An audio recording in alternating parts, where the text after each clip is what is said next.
자, 하여튼 다음 주 화요일에 기대해 주시고요. 자, 그러면 박병창 이사님 모시고 오늘 시장 이야기 나눠보도록 하겠습니다. 이사님 어서 오십시오. 예, 안녕하십니까. 네, 반갑습니다. 이사님 혹시 CES 가보셨어요? 아니요. 한 번도 안 가보셨어요? 네. 아, 관심이 별로 없으셨어요? 아니 뭐 그런 건 아니고 뭐 개별적으로 가기 좀 그렇고 긴 시간이 기니까요. 아, 그쵸. 그렇지 않아도 작년인가 재작년에 회사에서 가긴 가거든요. 네. 리서치 센터하고 네. IT하고 가는데 제가 점심 먹으면서 갔다 온 사람들한테 회사에서 날 보내주면 내가 얼마나 많이 3%나 이런 방송에서 얘기를 하겠냐. 네. 갔다 온 경험과 그렇지, 그렇지. 뭐 그런 푸념을 한 적이 있었어요. 아, 푸념하셨다고요? 반응은 없었어요. 푸념은 하셨는데 반응은 아, 그렇게 이제 푸념하셨다. 뭐 얼마나 부가 가치가 있었겠냐. 뭐 그렇죠. 이런 거죠. 뭐 이렇게 사진도 좀 찍어 오시고 하면 네. 그리고 회사 입장에서도요. 네. 자, 그러면 어제 미국 시장은 빠졌죠? 예. 그 전날에는 반도체가 시장을 급등시켰고요. 그리고 오늘 아침 끝난 미국 시장은 반도체가 시장을 또 끌어내렸습니다. 이런 부분들은 이제 CES 기대감으로 인해서 올랐던 종목들이 이제 차익 실현이 나오면서 이런 모습이 나타나는데 일단 어제 하락의 원인들에 대해서 얘기하는 거는 어제 졸추 보고서가 나왔어요. 네. 그리고 ISM 서비스업 지표가 나왔는데 둘 다 굉장히 양호하게 나왔습니다. 그러면서 국채 수익률이 4.68%까지 4.7%까지 올랐거든요. 그래서 설명드리기를 환율은 유로화 때문에 영향을 받는다고 치고 네. 물론 뭐 미국의 내부적인 영향 그리고 국채 그리고 물가 이런 전부 다 영향을 받지만 지금은 유로가 워낙 좋지 않은 부분이 영향을 받는다. 그래서 이 부분 때문에 시장이 영향을 주지는 않는다 이렇게 설명을 드렸고요. 근데 국채 수익률은 달라요. 국채 수익률이 올라가기 시작을 하면 시장에 이것은 악재로 작용을 합니다. 네. 근데 어제 이 보고서들이 좋게 나오면서 경기 지표들이 좋게 나오면서 국채 수익률이 상승을 했어요. 국채 수익률이 상승을 하면 두 가지의 우려를 합니다. 하나는 연준이 금리 인하의 폭과 그리고 시기 이 부분들을 줄였지 않습니까? 네. 근데 더 줄일 가능성이 있다. 인상 얘기까지는 나와요. 금리 인상 얘기까지 나오고 있는 상황인데 인상 안 할 거라고 저는 생각을 하는데 네. 그런 부분들도 있는 상황이기 때문에 악재로 좀 작용을 하고 있는 거고 또 하나는 이렇게 경기가 굉장히 좋고 그리고 좋은 경기면 당연히 물가가 더 오르는 거죠. 이런 물가가 오른 상태에서 트럼프 이기에서 트럼프 행정부가 강력하게 경기 부양 정책을 쓰면서 국채 발행을 할 수 있느냐. 네. 네, 이런 우려가 생기는 거죠. 그래서 지금 트럼프가 원래 지금 공약대로 재정 확장 정책을 강력하게 할 수 있느냐는 사실 쉽지 않을 거다 이런 얘기를 지금 하고 있는 거거든요. 그래서 요걸 가지고 여러분들 아마 거기 그쪽에 관심 있는 분도 있을 것 같은데 뭐냐면요. 코인 얘기를 자꾸 하는 거예요. 비트코인. 비트코인 얘기하면서 코인, 네. 그 리플이라든지 이런 달러 베이스의 예. 코인들이 있지 않습니까? 네. 그래서 코인 시장에서 그걸 받아줄 거다. 국채와 국채를. 이 부분을 네. 받아줄 거다. 이 얘기를 계속 하고 있으면서 네. 그쪽 시장이 굉장히 커지고 있는 겁니다. 상당히 일리 있는 얘기인데 미국의 정치권들이 그리고 미국의 행정부에서 그쪽을 진짜 바라보고 그렇게 하는지에 대해서는 물론 지금 얘기 나오는 거 보면은 가능성은 있는데 뭐 좀 두고 볼 일입니다. 그리고 그것이 진짜로 지금 당장은 맞지만 네. 옳은 일인가 이 부분도 뭐 추후에 다시 논할 문제입니다. 여하튼 간에 요 설명까지 부연 설명 잠깐 드린 이유는 트럼프의 재정 확장 정책이 가능하겠냐 이런 우려들이 좀 나오는 거예요. 네, 이런 것들이 두 가지가 나오니 당연히 성장주와 성장주 속에 있는 반도체 쪽은 네. 하락을 하는 거죠. 이게 주된 이유예요. 네. 주된 이유인데 저는 이제 그렇게보다도 엔비디아가 신고 가격이 다시 경신했다. 네. 역사적 신고가 경신했다고 설명을 어저께 드렸지 않습니까?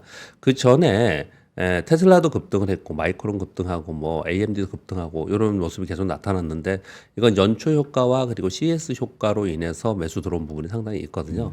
그러면서 지수가 올라온 부분이 있는데 제가 오늘 차트를 가져왔는데 오늘은 그 차트를 제가 금요일 날 보여드리거든요. 네. 그런데 오늘 가져왔는데 왜 가져왔냐면은 어제 제가 이걸 텍스트로 말로 설명하니까 물론 이해하시는 분들이 거의 대부분 있을 건데 조금 이해가 어려우실 것 같아서 다시 설명을 좀 드려보겠습니다. 네. S&P 500의 일봉인데요. 이게 12월 28일 날 그 급락했을 때 18일 날요. 네. 연준이 매파적 금리 인하 이후에 급락했을 때예요. 그리고 나서 그 다음 날 보합권 정도의 거래가 되다가 3일 동안 급반등하면서 원위치 했거든요. 네. 그리고 나서 연말과 연초에 5일 연속 하락을 했어요. 그래서 걱정을 상당히 많이 했습니다. 이거 밑으로 깨면은 제가 이 그림 그린 거 기억나세요? 이 헤드앤숄더가 된다 네, 이거. 네. 헤드앤숄더의 우려 속에서 20주 이동 평균선을 딱 찍고 그 다음에 반등을 그 다음 날 양봉을 주면서 굉장히 크게 반등을 했습니다. 그리고 어제 오늘 아침 끝난 시장 말고 어제 아침 끝난 시장에 아침에 상승 갭상 시장에서 쭉 올리다가 매물을 맞고 내려오더라는 거예요. 네. 그러니까 시장이 여기서 추가적으로 막 상승하는 것에 대한 부담을 가지고 있다라는 거거든요. 그래서 이 안에 제한적인 움직임을 보이고 있다. 즉 설명드리기를 아래로 빠지는 상황에서는 매수세가 분명히 있는데 추격 매수하는 부분들은 상당히 힘을 잃었다. 네. 는 설명을 어저께 제가 쭉 말로 설명을 드렸어요. 네. 그리고 나서 어제 매물 어제 아침 끝난 시장에 고점 매물이 나오더니 곧바로 다음날 이렇게 매물이 나와버리잖아요. 네. 그러니까 미국 시장은 지금 여기서 지금 추가 상승에 대한 것에는 뭔가 강력한 새로운 모멘텀 또는 트럼프 대통령의 취임 이후에 어떤 정책 이런 부분들이 시장에 반영이 확실히 돼야 되는데 그 부분은 좀 더 지켜보자. 20일 날 취임식을 하지 않습니까? 그런 분위기가 지금 미국의 상황이다. 그렇게 설명을 좀 드리는 겁니다. 저는 네. 어제 매물이 나와서 빠진 부분은 여기서 더 올라가면 친구 지수 다시 나버리는 거예요. 네. 이런 상황보다는 시장에서는 상당히 관망 분위기가 더 있었다. 여기에 차익 매물이 있었다. 이렇게 설명을 좀 드리겠고요. 그리고 엔비디아 개별 종목의 옵션, 개별 종목의 선물에 이번 이벤트로 인해서 매수 들어왔던 것에 차익 실현이 상당히 있었다고 합니다. 그래서 엔비디아가 어제 6.2%를 하락을 했어요. 네. 뭐 거의 다 끌어내렸겠죠. 시가총액 2위인데. 그래서 어제 시장이 하락을 했다라는 거예요. 즉 전체 미국 시장은 견조한 상황 속에서 등락을 거듭하고 있는 상황인 거고요. 지난 12월 연말부터는 미국 시장의 흐름은 일부 종목에 의해서만 움직이는 그런 상황이 된 거예요. 우리랑 비교하면 어떤 거냐면은 우리 코스피라면은 우리 코스피의 1위, 3위가 삼성전자 네. 그리고 SK 하이닉스, LG 에너솔루션이 있다. 네. 그러면 이 세 종목이 어느 날 막 급등하면 올라가고 또 빠지면 내려가고 이런 상황이 지금 미국의 상황이다 이렇게 보시면 될 것 같습니다. 네. 그리고 우리 시장도 연속 상승을 좀 했습니다. 그리고 최근에 외국인들이 매수 들어오는 부분들은 어제 장중 환율이 1,450원을 깨고 내려갔었어요. 네. 어제 우리나라 원화 환율이 1,450원을 깨고 내려갔어요. 이게 고점이 1,487원이죠. 네. 그래서 1,450원 위로 가면서 국민연금의 환해치에 매도 물량이 나오지 않겠냐라고 있었는데 어제 여기에 있지 않았냐라고 이제 추정이 되고 있습니다. 근데 외국인들이 공교롭게 잘 보면은 1,487원 찍고 그 다음에 국민연금 환해치 얘기 나오기 시작을 하면서 외국인들이 샀습니다. 며칠 동안. 며칠 동안 네. 샀어요. 네. 그러면 저는 이걸 어떻게 해석하냐면 1,487원에서 1,500원 간다 이런 얘기가 계속 있었는데 거기에 강력하게 방어하려고 하는 새로운 강한 주체가 생긴 거지 않습니까? 네. 그런 가운데 이 외환 시장의 투기는 어마어마합니다. 여기는 트레이더들이.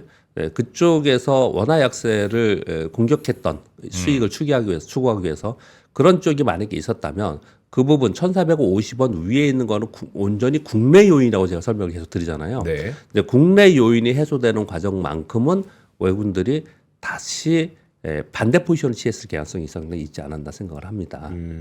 그러니까 이익 실현을 했겠죠. 만약에 약세 베팅을 했다면. 네, 네. 그런 부분들 정도 있는 거지. 그러면 이제 1,450원인데 이게 뭐 1,400원 깨고 아래로 막 내려갈 거냐. 이렇게까지 보는 부분 또는 외국인들이 연초에 3일, 4일 연속 순매수 했거든요. 네. 그래서 지금 경제신문이나 이런 데 보시면 외국인들 돌아온 외국이 막 또 이래요. 근데 그렇게 저는 보여지지 않고요. 네. 이 환율이 그 부분 올라갔던 부분에서 이렇게 내려온 부분 50원은 아니고 한 40원 정도 내려왔단 말이에요. 네. 40원 정도 내려온 부분들에 일방적으로 한쪽 배팅을 했는데 반대 세력이 왔을 때는 차익 실현을 해야겠죠. 또는 위험 관리를 해야겠죠. 네. 이런 부분들 정도가 외국인들의 지금 수급이 아닌가라고 저는 생각을 합니다. 네. 예, 그렇게 생각을 하고 그리고 또 한 가지는 사흘 연속 외국인들이 선언물 매수를 해주고 있고요.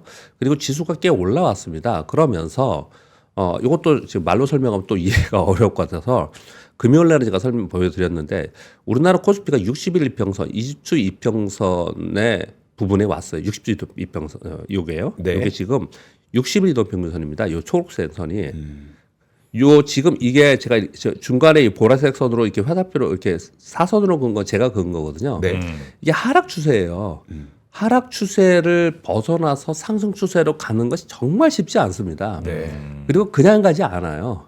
그래서 지난번에도 12월에 여기 2,500 갔을 때 네. 내려갔다가 다시 가야지 그냥 가지 못한다라는 말씀을 좀 드렸었는데 지금도 똑같은 거예요. 지금도 3일 연속 급등을 하면서 여기 딱 가니까 어제 갭상승해서 움직였지만 매몰 맞으면서 내려오잖아요. 네. 그러면서 강보합 수준에서 그냥 끝났거든요. 어제 고점이 2,521포인트였습니다. 근데 어제 2,500포인트 아래로 떨어졌거든요. 네. 그러니까 지금 보면은 그러면 어떻게 하면 이게 전환이 되느냐? 그 설명을 드리면 보시면 올라갔다 맞고 떨어지고 하는데 떨어질 때 직전에 저점을 깨면서 내려가잖아요. 네. 이렇게. 근데 지금 2,492포인트니까 포인트로 숫자로 만약에 말씀을 드린다면 여기서 만약에 매물 맞고 내려가는데 2,450포인트를 안 깨요. 2,450포인트에서 자꾸 유지하려고 하거나 거기에 매수가 들어오는 걸 우리가 눈으로 보잖아요. 네. 그러면 2,450포인트를 지지하고 그 다음 올라갈 때는 이 고점을 돌파할 수 있어요. 그런데 여기서 한 번에 가는 게 보다는 소위 눌림을 주고 매물을 소화하는 과정이 필요하거든요. 네. 지금은 우리 시장은 딱 거기에 걸려 있잖아요. 이거 어떻게 그냥 가겠습니까, 여기서. 그러니까 이제 매물이 나오는 그런 현상이 좀 나타나는 거고. 그리고 이번에 상승에 여기까지 강하게 올라왔던 것은 반도체가 끌고 왔지 않습니까? 네. 그러니까 반도체 차익 매물이 나온 거예요. 그래서 어제 반도체가 약했던 겁니다. 반면에 이제 바이오와 조선이 좀 올라가는 그런 모습을 좀 나타냈고요. 뭐 CS 지금 진행이 됨에 따라서 거기에 관련된 섹터에서 이제 움직임이 좀 나타나는 그 정도의 우리 시장의 이제 상황이 좀 됐습니다. 그동안 저희한테 말씀해 주셨던 게 환율이 그러니까 환율이 지금까지 계속 올라가다가 그러니까 워낙 약세가 계속 진행되다가 예. 단순히 그런 움직임보다는 환율이 원화가 강세가 되면서 외국인이 들어오면 그게 의미 있을 것이다라고 맞습니다. 말씀. 예. 근데 지금 움직임은 그건 아니에요. 지금 떨어지는 구간에서 들어온 거잖아요. 지금 떨어지는 구간에서요. 근데 여기서 만약에 다시 올라가요. 네. 1,470원, 1,480원, 뭐 막 1,500원을 향해서 가는데 외국인들이 안 팔아. 사요, 오히려.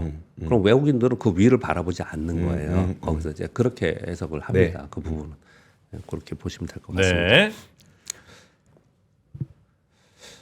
미국 시장 뭐 말씀드린 바와 같이 트럼프 대통령의 취임이 임박한 가운데 기대와 우려가 공존합니다. 그러면 당연히 뭐 관망하는데 그 관망 속에서 이 정책이 정말 현실화될까? 어느 정도 현실화될까? 이 얘기들을 막 하는 거예요. 네.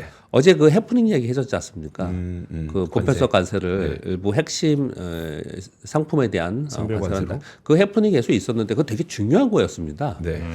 정말 그냥 트럼프 대통령의 뭐 의지와 상관없이 보좌진에서 그냥 그렇게 뭐 인수위라고 하죠. 그쪽에서 그냥 그렇게 발표했을까? 저도 그렇게 보이지 않아요. 그냥 시장을 한번 어떻게 표현할까요? 간보기를 어떻게 되나 어떻게 네, 되나를 그럴 수 했을 있죠. 가능성이 상당히 있다고 네, 생각합니다.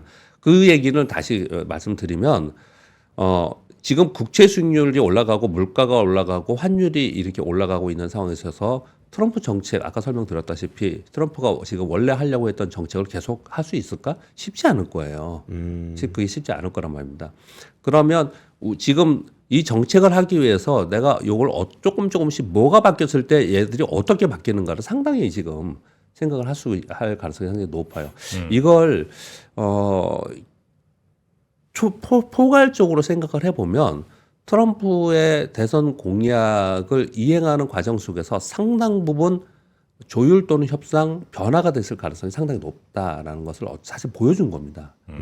그렇게 생각을 좀 합니다. 이게 그냥 못할 것 같아요. 지금 상황에서 네. 이 국채 수익률 더 올라가고 환율 계속 올라가는 상황에서 트럼프가 공약했던 거 뭐 관세 정책, 감세 정책 그리고 대규모 뭐 채권 발행 이거 쉽지 않습니다. 이게 지금 네. 왜냐면 계속 올라가면 이거 어떻게 하려고요.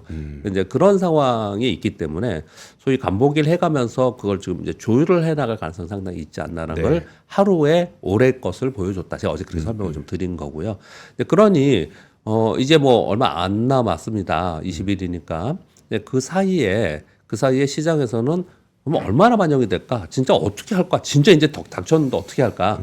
여기에 이제 관심이 상당히 많은 그런 상황에 있습니다. 네. 그리고 우리 시장은 1,450원대로 국내 리스크 반영된 부분은 이제 되돌림이 살짝 있었는데 이것이 연속적으로 볼기는 좀 어렵다. 그래서 추가 상승에 부담이 있는 상황 속에서 그러니까 종목 장세만 이루어지는데 아까 차트 보여드렸듯이 추세 전환을 확인하려고 하는 심리가 지금 작용이 됩니다. 네. 밑에서 산 사람들은 올라오면 팔고 싶겠죠. 이익이 뭐 10% 20%씩 나니까 팔고 네. 싶을 거 아니에요. 그 매물 소화가 되고 나서 가야 되거든요. 그래서 그냥 못 가는 거거든요. 주식이라는 거는. 네, 그러니까 그 추세 전환이 되는지를 좀 확인할 필요가 있다. 그렇게 말씀을 드리겠습니다. 네. 자, 이슈들 몇 개 좀 볼까요? CES에서 이제 뭐 여러 가지 뉴스가 있는데요. 젠슨왕의 기조연설 이 부분만 저는 이제 말씀을 좀 드리겠습니다. 어제 하루 종일 이게 회자가 됐고 온 뉴스가 다 도배가 됐고요. 여기 1시간 반짜리 기조연설이지 않습니까? 네. 근데 처음에 지금 번역본이 나왔는지 모르겠는데 처음에 영어로만 이렇게 나왔잖아요. 사실 전문 용어들이니까 들으면 대충 뭔지는 알잖아요. 네. 근데 뭐 보셨는지 모르겠지만 여러분 보신 분 많으실 것 같아요. 제가 좀 보고 나서의 느낌만 딱 말씀드리면 야 진짜 우리나라 어떡하냐 큰일 났다. 우리나라 어떡하냐? 예, 예. 젠슨왕 보고 나서요? 예. 저기 뭐야 GDDR도 마이크론한테 한다고 하지. 그러니까 예. 자율주행에서도 현기차 빠졌지. 뭐 이런 것들 보면서 이게 뭐지? 물론 보스턴 다이나믹스는 좀 들어가긴 했습니다만. 그러니까 세부사항 하나하나에 하나하나에 우리의 기업이 들어가 있지 않다라는 것들을 이제 우리 시장에서 많이 얘기를 하는데 저는 그런 느낌보다는 네. 야 이렇게 세상이 변하고 있는데 이 우리의 기업들을 가만히 면면을 보면 우리는 도대체 뭘 하는데 어디에 끼고 어디에 껴 들어가 있는지 얘를 지금 얘기하는 게 뭐 예를 들어서 로봇도 그렇고 자율주행도 그렇고 뭐 이런 얘기들 하고 있지 않습니까? 네. 근데 중국은 어마어마하게 많이 쫓아와 있습니다. 거기에 국가가 하는 게 아니고 기업이 하는 거지 않습니까? 거기에 딱 내세울 수 있는 정말 탑 티어에 있는 기업들이 있어야지만 되는 거잖아요. 네. 네, 그런 기업들 그리고 우리가 지금 그걸 해나고 있는지 이런 것들 보니까 좀 답답하더라고요. 그러니까 주식 투자는 미래 성장에 투자하는 거고 우리 흔히 얘기하는 게 위대한 기업에 투자해라. 네. 위대한 기업에 장기 투자해라. 그러지 않습니까? 네. 그래서 어제 제가 그걸 딱 보면서 그러면 우리는 우리나라 시장의 기업에 위대한 기업이 있는가 그리고 장기 투자할 수 있는가에 대한 의구심이 다시 또 생겼습니다. 어제 그런 생각이 들더라고요. 그리고 맨날 뉴스 보면은 막 화딱지 나는 거고. 네. 네? 그렇죠. 그러네. 저한테 그러세요. 위대한 기업에 투자를 해야 되는 게 당연한 건데 그 위대한 혹은 위대해질 기업이 어딘지가 우리나라에 찾기가 쉽지 않더라. 그러니까 수익률 측면에서는 올해 우리가 미국보다 좀 높을 수도 있어요. 시장이 아니고 개별 기업에서도 수익률이 나올 수 있는 기업이 있습니다. 주식 투자자의 입장에서는 어디서든 간에 수익이 나는 데서 할 수 있는 부분은 좀 있어요. 근데 제가 이걸 보면서 좀 이렇게 그냥 장황하게 좀 설명을 개인적인 의견을 드리는 거는 결국은 핵심은 고인 컨선이 되고 기술 성장력이 있는 기업에 장기 투자해가면서 끌고 가는 게 투자의 기본 개념인데 기본 개념인데 미국에서 지금 젠슨왕이 얘기하고 있는 게 어제 주가는 빠졌습니다. 왜 빠졌냐면 당장의 문제보다 미래 얘기를 많이 했어요. 네. 근데 이 미래의 흐름에 전 세계가 빅테크들이 전 세계의 기술들이 가고 있는 거지 않습니까? 네. 거기에 우리가 뭐가 있을까라는 이제 그런 생각이 좀 들어서 답답함이 좀 있었다 설명을 좀 드리는 건데 뭐 내용들은 이런 내용입니다. 앞으로 몇 년 안에 인류가 생산해낸 데이터가 인류가 시작된 이래 생산해낸 데이터보다 훨씬 더 많아질 거다. 모든 조직에 활용 가능한 AI 에이전트가 디지털 인력이 될 거다. 여러분 이제 많이 보셔서 아실 거예요. 제가 읽어만 드려도 네. 앞으로는 고급 인력들이 디지털 인력이 될 가능성이 있다 이런 얘기를 좀 하고 있는 거고요. 그리고 로봇 개발 플랫폼을 공개했습니다. 코스모스라고. 로봇의 챗GPT 모먼트가 오고 있다. AI의 궁극적 미래는 로봇과 자율주행과 같은 물리적 실체를 갖춘 피지컬 AI다. 그 산업이 확산하는 역사적 순간이 지금 도래하고 있다. 말이 실제로 진행을 하고 있고 언제 완성이 상용화되고 우리한테 다가올지는 모르지만 네. 가고 있는 건 확실히 맞잖아요. 그리고 나서 요 말만 한번 보세요. 이 말만 딱 보고 제가 너무 비판적으로 지금 얘기를 하고 있는 것 같은데 이 말만 궁극적 미래는 피지컬 AI며 그 산업이 확산하는 순간이 지금이다 그랬는데 이 기업을 우리나라 시장에서 찾아보라는 거예요. 뭐 어떤 걸 찾을 수 있느냐 그런 답답함이 있다라는 말씀을 좀 드리는 거고요. 네. 그리고 지포스 RTX 요거 공부했는데 요거 때문에 어제 좀 오르다 매물 좀 맞았다고 하는데 네. 근데 요것도 설명을 좀 드릴 부분은요. 이게 이제 그 그래픽 아키텍처지 않습니까? 이 지포스 RTX의 소비자용이요. 이거는 지난번에 요번에 50 시리즈고 지난번에 40 시리즈도 원래 마이크론이 하고 있었어요. 뭐 하고 있었다고요? 마이크론이 원래 하고 있었다고 네네. GDR6를. 근데 요번에 삼성전자가 혹시 들어가지 않을까라는 기대가 있었던 거거든요. 네. 근데 이제 거기다가 아예 대놓고 기조 연설에서 마이크론이 할 거다. 다 마이크론 거를 탑재할 거다. 이렇게 설명을 한 거거든요. 그래서 되게 실망감이 있었다라고 어저께 그러는데요. 근데 원래 삼성이나 SK 하이닉스 특히 뭐 삼성이 하던 걸 뺏긴 게 아니고 네. 마이크론이 하던 거였어요. 근데 우리가 요번에 들어갈 수 있을까라는 기대를 좀 했던 거예요. 근데 이거는 상당히 아까 공 기자님 잠깐 언급을 하시는 것 같아요. 정치적 역량이 상당히 있는 거죠. 기조 연설에서 봐라 우리 마이크론 거 쓴다. 누구 들으라고? 트럼프 들으라고 했을 가능성이 상당히 네. 있을 거라고 생각을 해요. 좀 오바된 생각들인지 모르지만 그런 얘기들을 많이 하고 있습니다. 그래서 어제 이것으로 인해서 SK하이닉스와 뭐 삼성전자 매물 좀 맞고 있긴 했는데 아주 뭐 크게 이것으로 인해서 그런 부분은 좀 아니에요.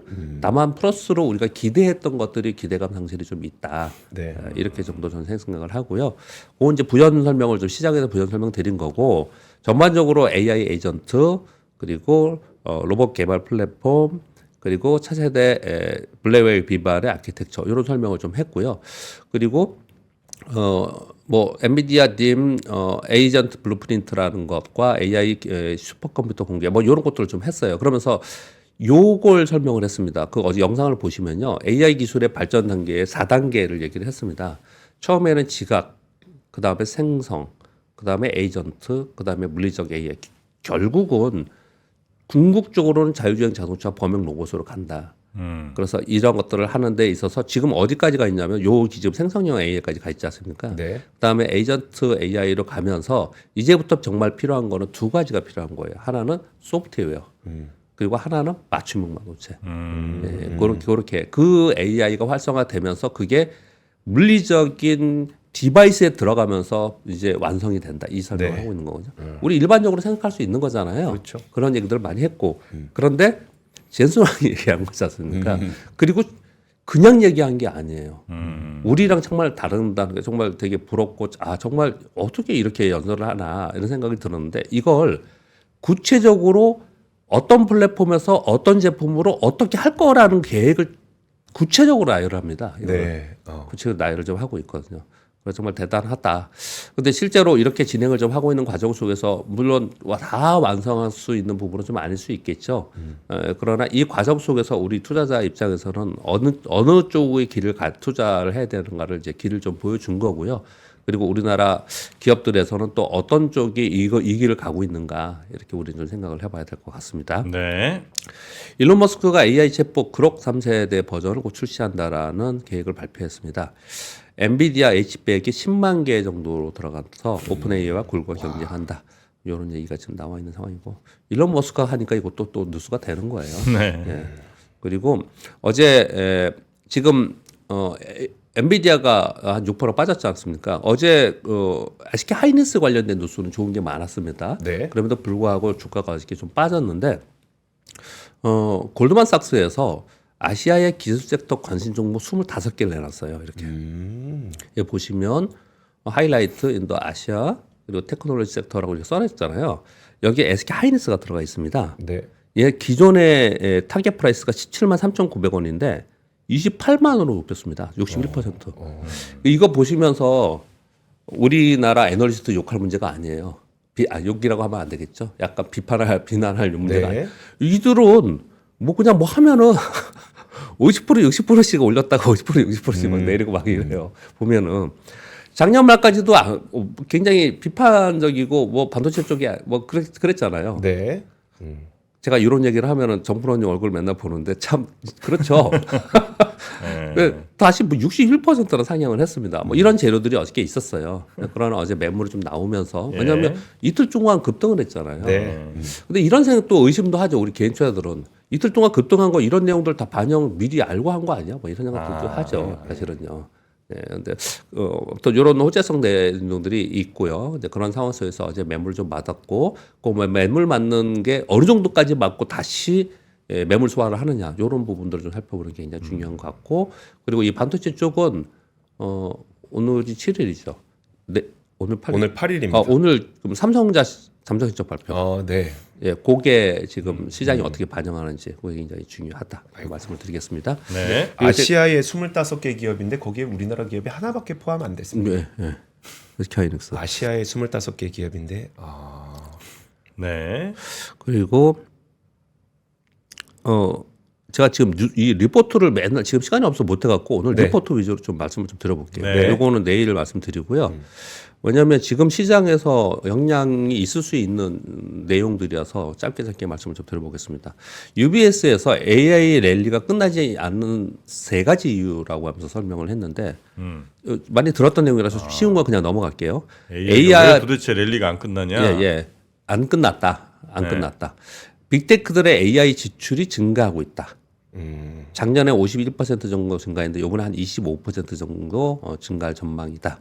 그리고 AI 투자의 수익화가 진전이 되고 있다. 물론 인정하는 부분은 올해에도 여전히 AI 매출이 자본 지출 속도를 따라잡지는 못하겠지만 AI 수익화는 크게 개선되고 있다.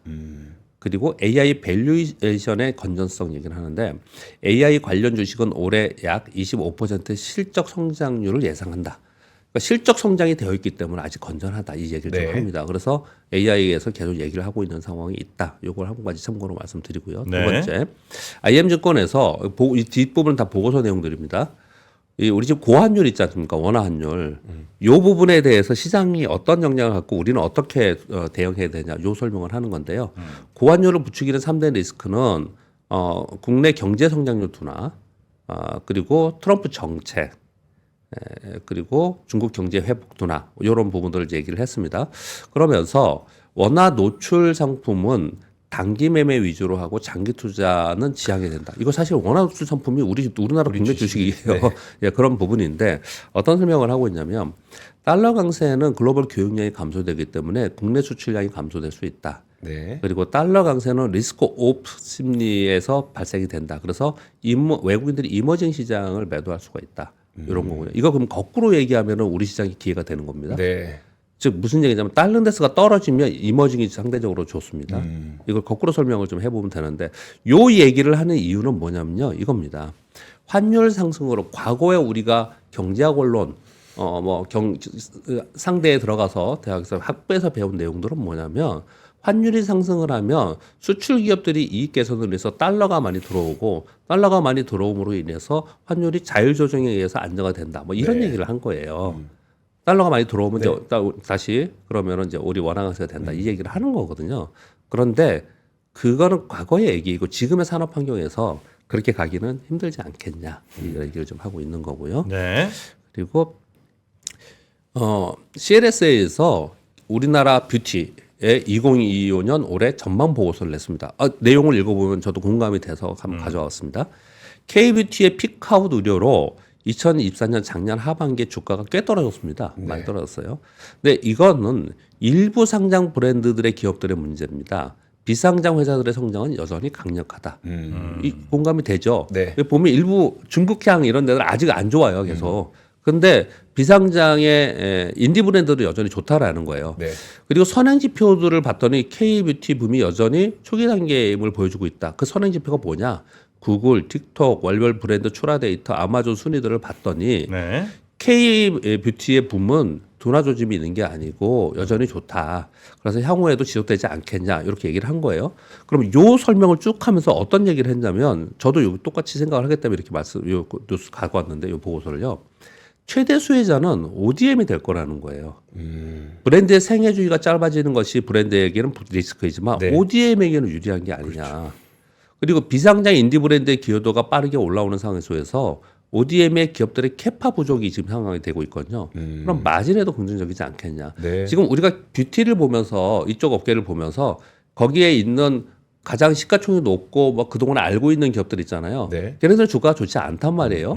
그러니까 안 좋다고 자꾸 그러는 부분이 있는데 뷰티 전체로 볼 때는 비상장이 인디 브랜드가 계속 좋은 상황이 있기 때문에 네. 그 인디 브랜드의 제품을 만들어주는 ODM이 훨씬 더 유리하지 않겠냐. 이렇게 얘기를 좀 하고 있는 거고 저도 올해 요 부분은 이렇게 생각을 좀 하고 있습니다. 네. 그리고 마지막으로 이건 지금 3일째 가져오는데 계속 얘기를 못 드리고 있는데요. 지주사? 예.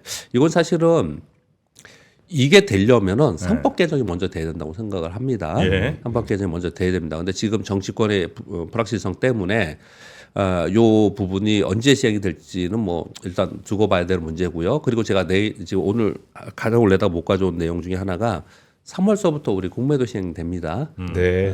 요 지금 그 제도적 보완을 하는 내용들이 지금 나오고 있는데요. 그 안에 상법 개정 돼야 돼요. 그 안에 안 되면 그 전에 우리가 공매도 때문에 굉장히 힘들었지 않습니까? 네. 그거 다시 재현될 가능성이 이제 높습니다. 그 안에 빨리 만들어져야 되거든요. 그걸 먼저 좀 말씀을 드리면서 네. 이 지주사에 관심을 좀 갖자라고 하는 IM증권의 보고서는 상법 개정과 연관되어 있다는 걸 전제하면서 말씀을 드리는 겁니다. 그동안의 자사주 취득은 배당과 함께 주조하는 수단이었어요. 근데 한국의 경우는 지배력 강화 수단으로 이용되었다라는 거죠. 그런데 요건 뉴스 전해 드렸는데 제가 지난 2024년 12월 31일부로 자본시장과 금융투자법에 관한 시행령 개정안이 시행됐습니다. 그래서 인적 불알 및 합병 시에 자사주의 신규 배정 금지됐고 자사주 매각 보고에 강화가 됐습니다. 네. 근데 이런 부분에 이제 된 상황에서 이사의 주주 충실 의무가 만약에 도입이 되면 지주회사와 자회사의 중복 상장된 회사가 우리나라는 되게 많아요. 네. 우리나라 지주사는 대부분 다 그렇게 되어 있습니다. 네. 이런 상황에서 이게 지금 그래서 지주사들이 할인 요인이 되고 있지 않습니까? 이거 투자자들하고 이 대주주하고의 이해상충이 발생이 돼요. 여기서 만약에 상법 개정이 되면 이 기업들은 지배구조 개선 방향으로 의사결정이 변결될 가능성이 상당히 높다라는 거예요. 네. 그럼 만약에 이렇게 되면 이 지주사들은 시장에서 관심이 되면서 부각될 가능성이 있다. 이렇게 설명을 하는 거예요. 지금 전제했습니다. 지금의 문제가 아니지만 만약에 이 상황이 되는 과정이 된다면 충분히 이런 개연성이 있어요. 그래서 이런 부분들은 염두에 두실 필요가 있지 않을까 생각을 합니다. 네. 지주사에 대한 관심들. 네, 안 그래도 얼마 전에 이제 비만 치료제 우리나라에 누군가 맡겼다 생산을 네. 그 뉴스가 떠갖고 어디지? 그러니까 그 기업은 알아요. 근데 그 지주사가 그 기업은 비상장사예요. 예, 예. 근데 그러면 그 기업을 100% 소유하고 있는 기업이 있을 거잖아요. 모에서. 근데 지주사예요. 그 지주사의 주가를 보니까 내리막길을 그냥 이거는 끝이 없이 내려가. 아니 그 좋은 뉴스 요즘에 비만 치료제 전 세계에서 그렇게 그렇죠. 핫하다면서요. 네. 만들 사람 아무도 없다면서요. 그걸 우리한테 맡긴다면서요. 근데 이런 것들이 바뀔 수 있다. 왜냐면 이제 분할 상장 또 할 거니까. 그러니까 그렇게 생각하는 거죠. 네, 그렇게 생각하는 딱 거죠. 이거. 예. 네, 뻔히 다 우리 눈에 보이니까. 그러니까요.